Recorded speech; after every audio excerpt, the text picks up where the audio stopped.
Certificate তৈরি করে না, বরঞ্চ যেটা দক্ষতা তৈরি করে। সেই দক্ষতার হাত করে তাদের হাতে বাংলাদেশ তুলে দেব।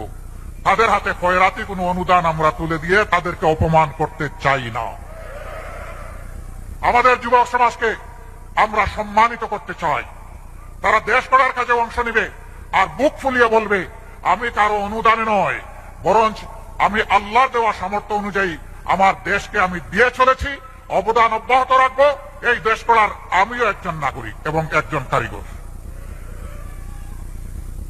আমরা ওই ধরনের কোনো কার্ডের ওয়াদা দিচ্ছি না। 2000 টাকা দিয়ে একটা পরিবারের কোনো কিছু সমাধান হবে?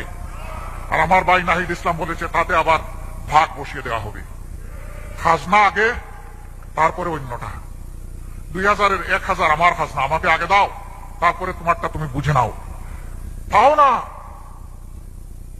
কাল্পনিক কিছু মানুষের চরিত্র একে তাদের হাতে তুলে দেওয়া হবে, সরকারের হাতে তুলে দেওয়া হবে, বেকারের হাতে নয়।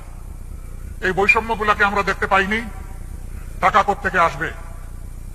টাকার সোর্স তো জনগণ। এটা তো আমাদের কারো টাকা না, জনগণের ট্যাক্সের টাকায় দেশ চলে। ট্যাক্সের বাইরে কিন্তু একটা বেসরকারি ট্যাক্স আছে প্রত্যেকটা মুদির দোকানে, রাস্তাঘাটে, হকারের কাছে, এমনকি রাস্তার পাশে বসে যে ভাই বোনটি ভিক্ষা করে তার কাছ থেকে একটা ট্যাক্স নেওয়া হয়।